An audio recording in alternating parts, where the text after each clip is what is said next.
colleagues. For our next session, we're going to be joined by a very special guest and friend of the Brand Innovators family, Benji Baer.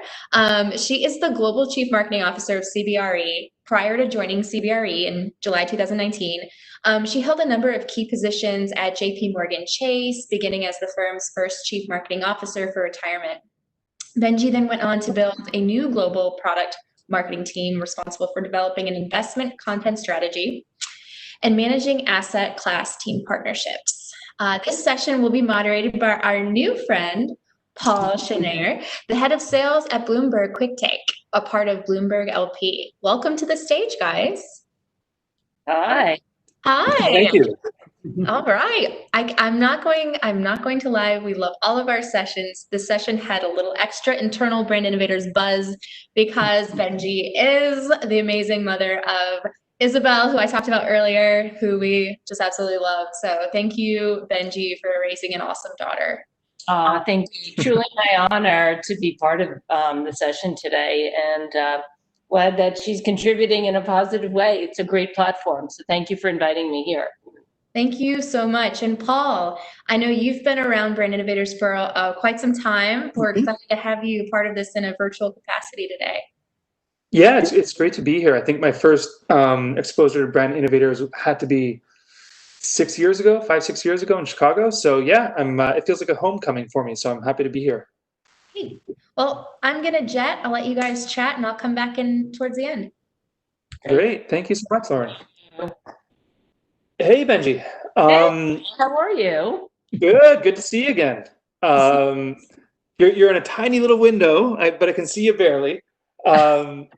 So I think Lauren did a great job of sharing your background. That's where we're going to start. And I think your resume speaks for itself. But I think the first thing I'd just love to share with the audience a little context about kind of like what your day-to-day looks like. Like, what does a CMO, the world's biggest commercial real estate company, do? So I'd love if you could share just a few notes about that. Yeah, no, I'd love to do that. It's interesting.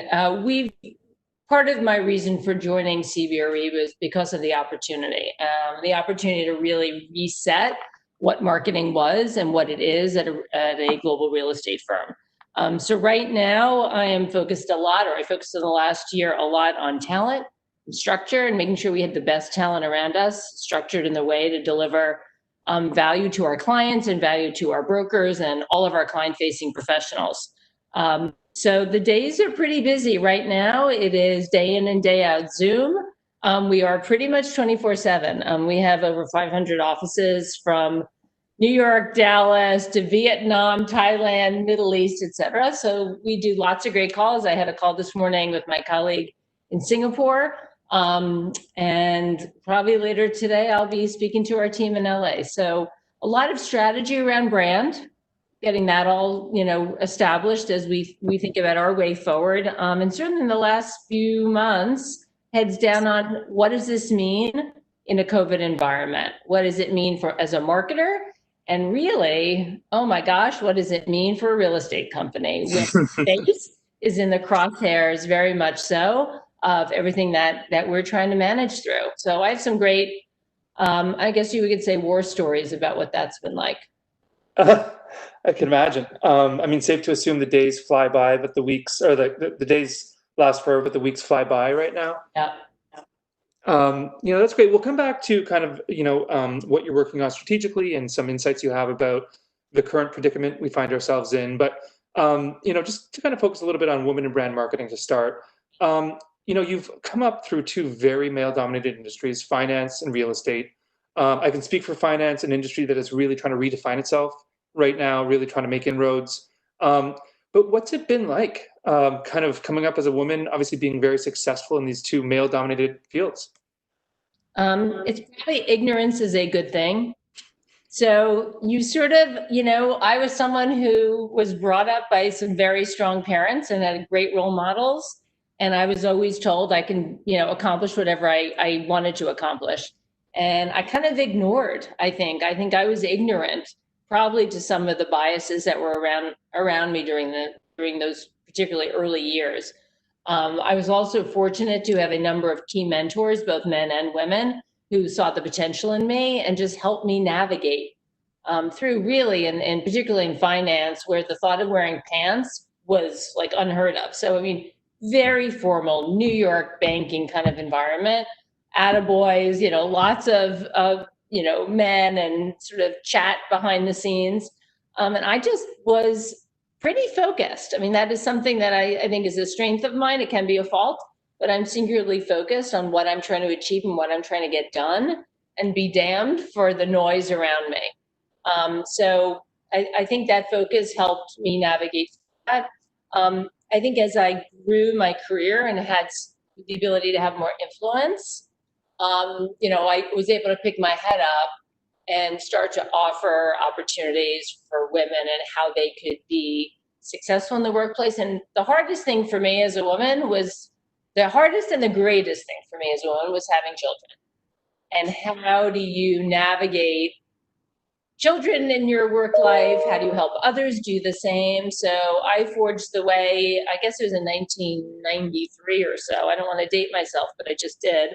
And I introduced a job share at a very traditional investment management company where we had two women, 3 days a week each. They overlapped and they shared one role because they had very heavy agendas at home, and it was terribly successful. So I've liked to be a very practical advocate for women and how to help them be successful, particularly during those moments in time where they had children and needed a level of flexibility. No, that's interesting. Yeah, one of the first things you mentioned there is interesting. It's something I've heard quite often. It's that you've got to kind of have a suit of armor to come in at a disadvantage and be really successful in these industries. And let's hope that that's not the case. I've got a 6, almost 7-year-old daughter, and we try to build up that suit of armor. But I hope there's a day where that's not the case. So there's just kind of touching on something you just talked about, which is kind of raising a family. You've got, I believe, 3 girls. Yes. Wow, I've got 1. that's enough. I'll still along the way. Don't worry, Paul. You'll survive. And this is something I actually struggle with, and I see what my wife does as a mother. But where do you and this isn't a question we talked about, but it just kind of came to mind, which is, people talk about work-life balance. Another idea is work-life integration, and running a global team with offices all over the world. How do you manage? How do you manage your career and your family with them, and basically devoted and committed to both? Yep.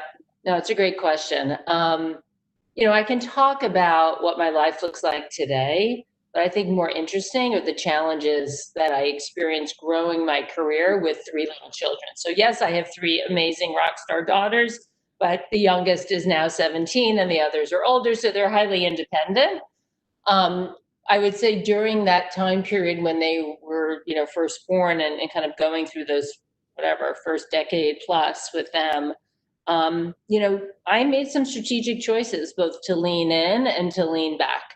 And how I navigated my time and my career growth was quite deliberate. And I heard I heard a little bit of that on the call earlier. I think being intentional, whether that's strategically intentional around, I want to go work here, there, or otherwise, but also recognizing, it's okay to be ambitious and want more, but also figure out a way to balance that with your career growth and trajectory. So specifically, after I had my 3rd child, we left New York City. I live in New York, for those of you who are interested, and just north of the city right now in the suburbs. And we moved into the suburbs. I was commuting into the city. I had 3 children. It was just, let's just say, not a pretty sight. As I was running out the door, hopping on a train, my hair wet, the whole thing, with anxiety at the same time. And I made a decision to find a role closer to home. And I negotiated a 4-day work week. And I was working for Citibank, running brand strategy and communications. I was not willing to sacrifice my career in terms of the type of contribution I was going to give, but I did say I can do that role and I'm just going to do it on my terms. And it worked really well. And, I was lucky enough to find someone who understood the value I could bring and the willingness to give some level of flexibility. I think it's important for women to be clear around make it work for them and ask for that. And if there's one I know there'll be others, but if there's one silver lining, and I've been saying this, one silver lining to COVID, and I'm not sure that many people have caught on to it, but for me, this is a big one. I think the aha moment of the ability to have flexibility in the workspace and have it be across every industry. Now, that doesn't mean people are going to work from home all the time. I certainly wouldn't. I miss my office terribly. But the fact that there's a level of flexibility that is doable and you can still be quite productive if you're home one day a week or half a day you need to be somewhere else in a remote environment, that is now universally understood, I think is a huge win for women who are trying to build their career and also grow a family. So, No. yeah. Yeah, no, that's great. I completely agree that the genie is out of the bottle on the work from home thing. So I think we'll all be better for it in time. One of the things that's come about as of the last few months is just the lack of role models. I think for people of color, for people with diverse backgrounds, for women in the professional milieu, and you talked a little bit about mentorship, and I wanted to get your thoughts. I'm sure we've got a lot of people who are listening intently. Your thoughts about mentorship and its place and how you approach it. Number one, like how you approach it as a mentor and what you think someone who's in a position like yours, needs to do to give back. And number two, I'd just love to hear some of the best advice you ever had from your mentors as you came up. Yeah, that's a great question. I may answer the question in reverse a bit, if that's okay. That's perfect. Yeah. Great. So I thought a lot. I've been very fortunate again to have a number of key, whether they were mentors formally or not, I wouldn't say, but senior individuals who really embraced me and saw my potential and made it clear to me that they saw that potential and were able to kind of elevate and give me opportunity and runway to do great things. In some of those dialogues, one of the things that struck me the most, and it just sticks in my mind, is we all have a fear of failure, right? I mean, most people do, at least. We all want to do great things. And women, I would tell you, and you guys can disagree with me, women are tough on themselves. They are perfectionists for the most part. The ability to fail and pick yourself up and keep moving on is probably one of the best, most lasting positive impacts one can have on their career, because it takes away the fear factor.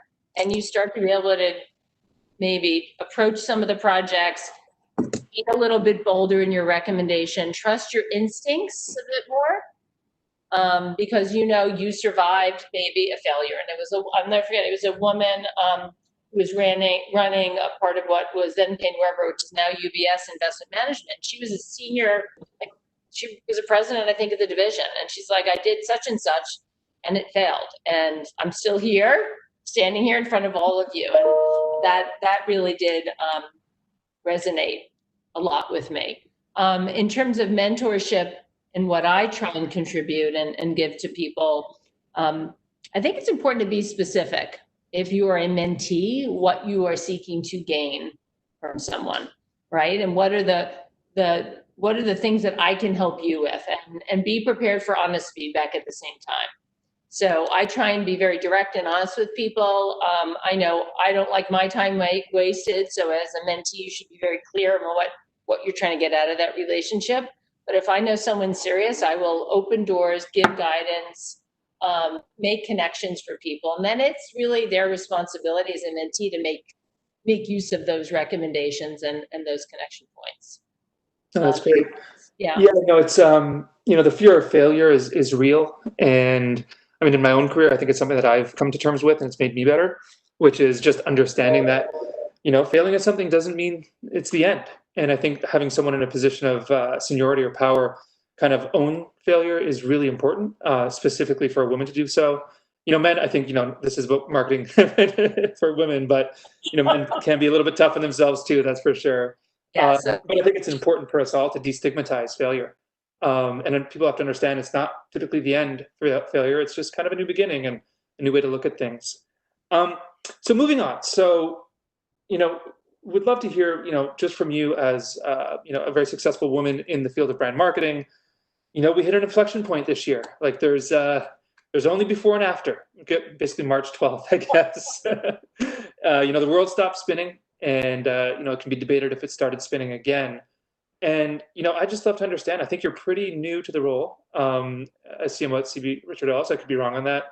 But, how did you adapt? How did you deal with a company that's, like you said, right in the crosshairs? Like, we're not talking about it like the way we're talking about retail and restaurants, but, commercial real estate might be the most affected vertical in their category in the world right now. So we'd just love to hear how you pivoted and changed, or every day how you're approaching what you're focused on. Yep. It's a great question. It has been a fascinating time for me. So when COVID first hit, frankly, we all did, but felt like a punch in my gut, selfishly just saying, oh my God, I just moved into like the industry that's going to be in some ways most heavily or greatly impacted by this.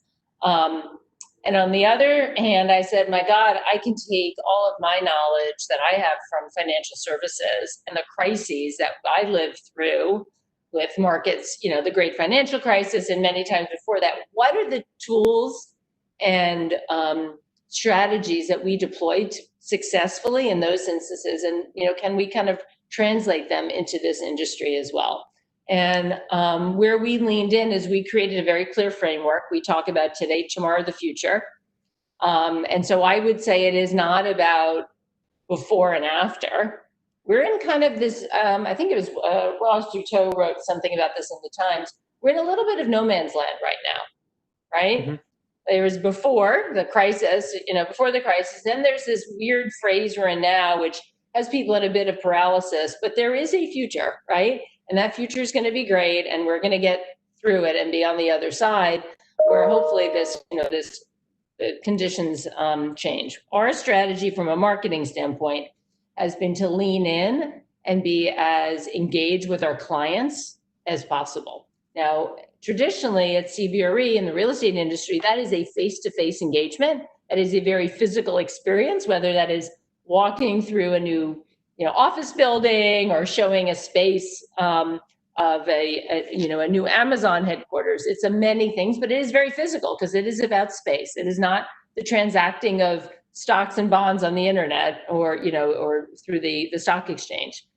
So we really had to change the mindset pretty quickly. And I think our ability to demonstrate the value of advice, guidance, and holding our clients' hands without physically holding them was tremendous. And I think recognized by our clients more than anything, and hopefully recognized, I think, by our internal constituents, who we armed with the kind of information real time that they needed. If I get down to the tactics, in about 3 weeks, we stood up a weekly podcast series. Never had done that before at CBRE. We established a weekly, report that we sent out on the markets, and we've continued to build virtual events and everything that one could imagine to stay in front of our clients, including virtual property tours. So it's been amazing, and that's from a marketing standpoint. From a sort of product offering, again, I feel terribly fortunate to be at the largest, and I would tell you, real estate services firm in the world. I couldn't be prouder to be here. And I see the best minds, and I'm part of the steerco around this, coming together, putting our thinking together in a very multidisciplinary way around how do we solve this? How are we going to help people reopen their office way? And then what are the products need for the future? And what is, I would call it, the lasting impact, particularly on the office. Great. So there's a saying, just a kind of a follow-up question, which is, things that you thought were going to take 5 years took 5 months, and actually they probably took 5 weeks. I was just wondering, either from the marketing discipline or the commercial real estate world, what was the thing that surprised, or even just dealing with your teams and your culture at the office? What was the thing that happened, like overnight, that you guys were kind of planning was going to happen in the future? So yeah, it's sort of funny again, is we were literally about to launch 10 large predictions for 2030 the week before COVID hit. And I have the beautiful report on hand. It was a digital experience, the whole thing. Well, all of those have accelerated. So each one of them have accelerated. And there are 2 or 3 that I think are particularly interesting. One is around the fluid workspace, this idea that the office will continue and will be, continue to be a important part of our sort of work ecosystem. But the makeup and the composition of that will vary. That was something it did 10 years to get to. It's probably going to happen. It's happening now, right? The pendulum's going to swing back a little bit, but that's changed considerably. I think the other trend, and again, this isn't a marketing trend, but I think it's an interesting one related to real estate, is the decision-making and the way that companies think about space and part of their overall sort of employee experience is continuing to elevate. And the CEOs and the CFOs are starting to pay a lot more attention for obvious reasons around that. And their employees' well-being, their safety, and their happiness and their ability to engage is front and center of the dialogue. So that has equally accelerated because of need, right? Office spaces aren't safe. Race for talent continues, et cetera. Interesting. So there's, another trend that I've been watching is kind of this rapid shift to the people first economy, whether it's customer centricity or just thinking of your employees as people and not products. Obviously one of the big trends in that world is just like, I guess, a rush to equality, which is a very, very good thing. And I was just wanted to kind of understand what you guys are doing as a company around diversity in the workplace, equality in the workplace. What steps have you taken since the events of this summer? Yep. So, since I've joined the firm and spent time with our leadership, equality and inclusion and diversity have been important pillars in a lot of the dialogue. We have very active affinity groups across the organization. So that's a really good thing. Since the George Floyd event and obviously all of the uprising post that, it has only accelerated and amplified our focus. I'm very proud to say that we've recently appointed a new head of a chief diversity officer, reporting directly to our CEO, Bob Selenick, who's a tremendous person from within our organization. And he's already, I think, having a really positive influence on the company. I think of it as consciousness raising right now. I think we're having tough conversations, but everyone is having them. And everyone, I think, I know I've done this numerous times with my marketing team, which is about 400 or 500 people from across the world. People are really engaged. They want to have the conversation. They want to be inclusive of other people. And it can be race, gender, ethnicity, I think all aspects. I think the spirit of the company, while it's a large institutional Fortune 125, the thing that's great to see is people's openness to perspective. And I think at the end of the day, we think we're going to do better by our clients as well, by having the right type of environment and including diverse perspectives.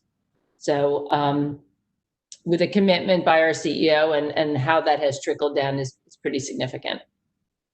That's interesting. That's great to hear. I think one thing we're tracking on the street is just this focus on ESG, diversity, inclusion, and the fact that things that were once considered kind of fringe, companies who had strong environmental standards and strong, diversity and inclusion, have actually outperformed, right? Are companies that are very strong. They've got much closer relationships to their communities, to their supply chain, to, they're much more resilient for the kind of shutdowns that we saw. So it's great to hear that CBRE is leading in that field right now. And even on the topic of sustainability, just to riff off what you were saying, I mean, ESG is a core, it's table stakes from the investment business for sure. And in the end, I think people thought it was an option of doing good. I think if you analyze companies, to your point, who are ESG sensitive, they end up doing better because it's the right thing to do long term. Mm-hmm. Exactly. Yeah. Coming back to your career a little bit, what's one of the toughest career choices you've ever made? That's a good one. Sometimes those choices are what do you do, and sometimes those career choices are what you don't do. And I think in my case, I was going through an M&A where I was at a company that was going through a merger, and in those cases, many times you never know where you're going to land. And so I had some question marks, and there was some recruiting going on, and I spoke with Goldman Sachs. Who wouldn't want to work in financial services at kind of the gold standard at that point? And I had to make a tough decision, and I really put my family and my own, I think, sort of sanity in front of me, and made that the priority, and chose not to go to Goldman Sachs, simply because I didn't think I had the sort of energy, capacity, and focus that one would need to work in that investment bank at that point in my career. So that's a little bit of that lean in, lean out. And there have been days when I said, geez, was that a mistake? Should I have done that? And, I tend not to look back and have regrets. I always look forward, and I don't think it was a mistake, but it was one of those tough decisions. Mm-hmm. Totally understand. So one more question I've got. So I'm sure you've got a pretty big team. I'm sure it's not just you and three other people. But just, as someone who manages people, has managed them remotely right now, I think we're all looking for kind of, what is that balance? What is the way to like motivate your people, keep your morale high, not burn them out? Just curious if you've got any advice for, all the people on the line here. Geez, if my team is listening, I'm not sure how they're going to feel about my answer. I think first and foremost is being very communicative and available, and accessible to your team. I think the second point around being very clear around the objectives and what you're trying to achieve, and getting everyone on the same page. So there is some extra, I call it front loading of strategy and discussion and clarity, I think helps everyone, because you don't have that kind of passing through the hallway, quick catch up. I will tell you this, one of the biggest changes that I had in moving to CBRE is it is a very distributed workforce already. So we as a company, we're pretty accustomed to kind of the Zoom environment. So I'm like, there's been a little bit of an easier transition, I would say, for a lot of us. We're used to working in that kind of distributed remote way. But how do we do it? And I think having a level of empathy of, everyone's unique situation. I heard the woman who was on before, I think her name was Andrea, talked about her work life with the dog and her two kids. I mean, everyone has a story, right? Life goes on. People's health is an issue, schooling, and just having empathy to help and be flexible so that people feel that they are supported by their leader has been really important. But the more personal and more available I've been to people, I think has been particularly helpful. Okay, great. I said that question was for the people listening in, but it was mostly for me. Being a little selfish right now. Oh, I'm happy to help you. I think we're coming to the end. I think we're going to open it up for Q&A here in a second. Great. But anything else? No, I mean, this has just been fun, first of all, Paul. So thank you for your time.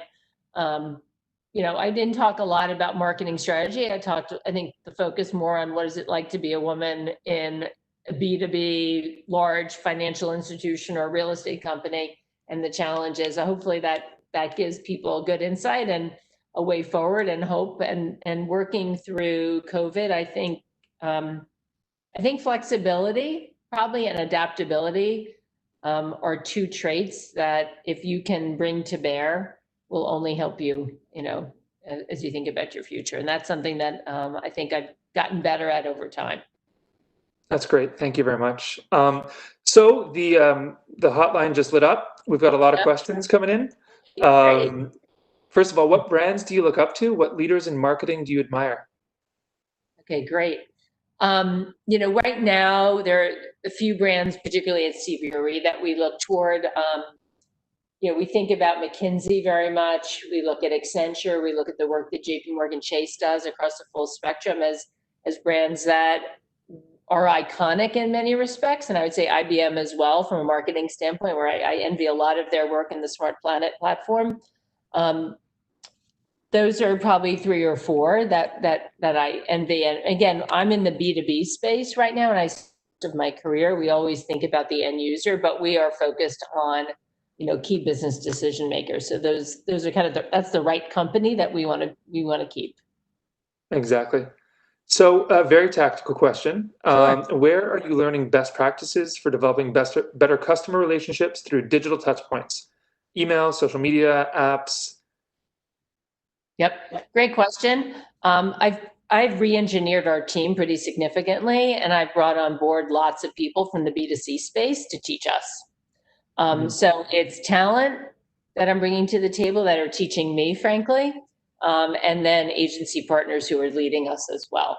And so that's been a big strategy. We have a great marketing team at CBRE, and I was lucky enough to join that team. And I think what I quickly did is I saw where there were gaps and where we needed to elevate our capabilities. And so we've brought a lot of people on from the content side, video, creative, digital strategies, just to help fill in some of those gaps. Okay, interesting. You brought up something that I'm curious about, which is kind of this 5 years, 5 months thing. And prior to COVID, there was a lot of talk about agencies and how agencies were becoming obsolete. I've kind of seen in the last 3 or 4 months that that may not be the case. And I'm just curious, like, what your perception is of the agency and its role in your business. And is it more important than it was, less important, always going to be a part of what you do? Just curious there. Yeah, I mean, I am, and I see someone wrote a note about what's your favorite leadership quote, my mantra. I want greatness. I want the greatest talent. And if that talent comes in the form of people around my leadership table, if that talent is a partner next to me, I want the best of the best. And sometimes that will be an agency partner. Right now, we're very fortunate to have some of the best by our side leading us. Look, they have an accelerated knowledge base of doing X, Y, and Z with 20 or 30 other companies. I'm never going to be able to replicate that. So I do see the value in that kind of creative energy, but you're only as good as how you manage and direct those teams. So, one thing I've learned, you can't just bolt on an agency and expect it to be perfect. You have to manage it thoughtfully and integrate, and that's when magic does happen. That's great. For me, this is like a one-on-one masterclass, so I'm happy not to pay the monthly subscription.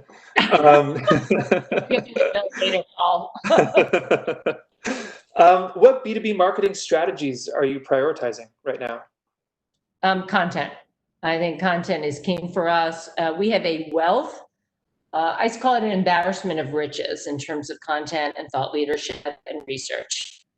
We churn it out constantly. Our ability to better understand the customer and the audience segment, be able to tailor that content to what they want when they want it, is again going to be our magic formula, we believe, that will make us stand out and drive greater awareness and consideration around all the different prospects and partners that we do business with.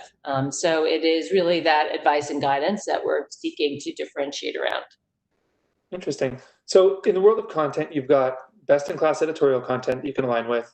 You've got custom content typically built by those companies, like, let's plug Bloomberg.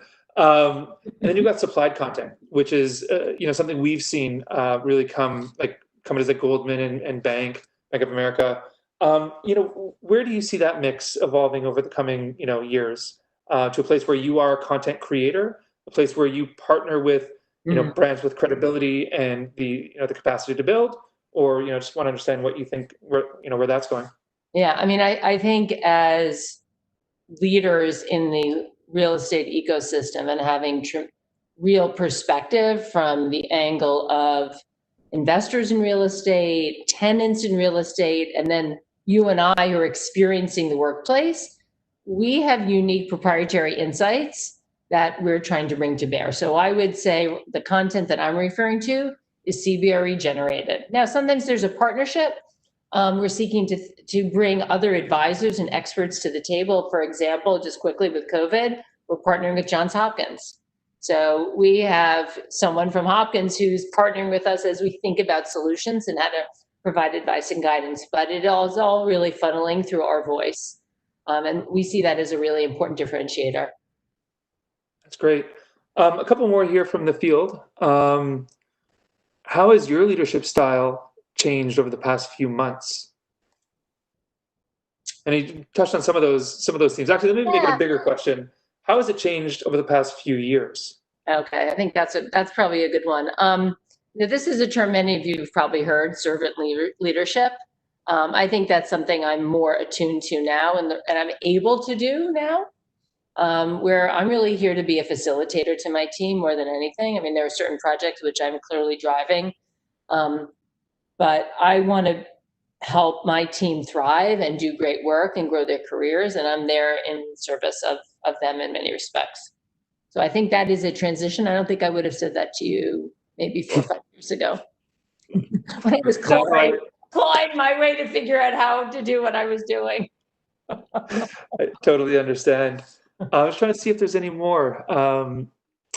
Here's another one just kind of came in. When you're starting a new position, what's advice on getting started with somewhat unfamiliar territory? That's a great question. I love that. Because this, while I would say real estate business and CBRE in particular, somewhat was adjacent to what I'd done before, it is a new industry with a new actors playing and a new business model. I went deep. I like to go very deep and really understand, what do the clients think? How do our salespeople interact? How are all, sit in client meetings? What I did is I built, before I even joined, built the 90-day plan and mapped it out. Because I think it just helps as much clarity and a framework that you can have. It gives you that strength as things start coming.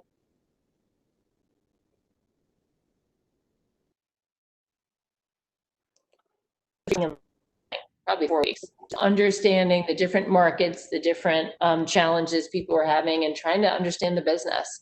And I was fortunate to have someone, I call her my Sherpa, a very senior individual at the firm who had been a broker for many years, very successful. And I'd call her, I'm like, what does it, call a friend? Dial a friend, Yeah. Yeah, Lifeline from Who Wants to Be a Millionaire. She was my lifeline. I'd get off the call. I'm like, Laura, I didn't understand what they just said. Explain this. Questions, you have to listen. And I think you have to immerse yourself. And, I'll pat myself on the back for a minute. I think because I did that sort of, without pause, I was able to pick my head up 6 months post joining or 3 months post joining, and could have the much more meaningful conversations with my business partners. I'm a counselor to help them build their business. As a marketer, I sit alongside, we have 3 business segments. I sit alongside each of those business leaders. We have 50,000 people, and I want to understand what are they trying to do, and my goal is to help them do it better. That understanding the business, you don't have the credibility. So really important. Yeah, I couldn't agree more. I think about some of the most, inspiring and transformational leaders that I've ever worked for, like Vivek Shah at J2 Global. They knew enough to do pretty much every job in the company if they had to, and they were willing to do it as well if need be. I hear that, Paul. You're absolutely right. I think that you're just better at your job. I mean, and marketing is the business. All of you on this call are marketers. We all know it.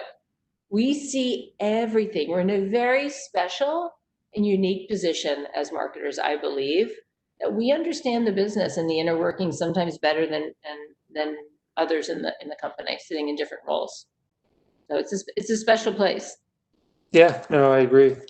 I don't know if Lauren's out there, but Lauren, do we have time for one more, or is it we're getting close? I think that means we've got time for one more. Hey, Paul, yeah, we've got time. Go for it. Thank you. Well, now I've lost my train of thought. It happens. That's okay. Well, wait, I'm going to ask you a question, Paul. All right, so secret for the group. So Paul and I did a little bit of a prep discussion, and he was so happy to be on this women's panel or women's fireside chat. He shared with me that he considers himself a feminist. And I said, please share more. Tell us, what do you mean by that, and how did that happen? So I'm going to flip the tables and turn it to you. Yeah. It's like I'm happy I brought that up now.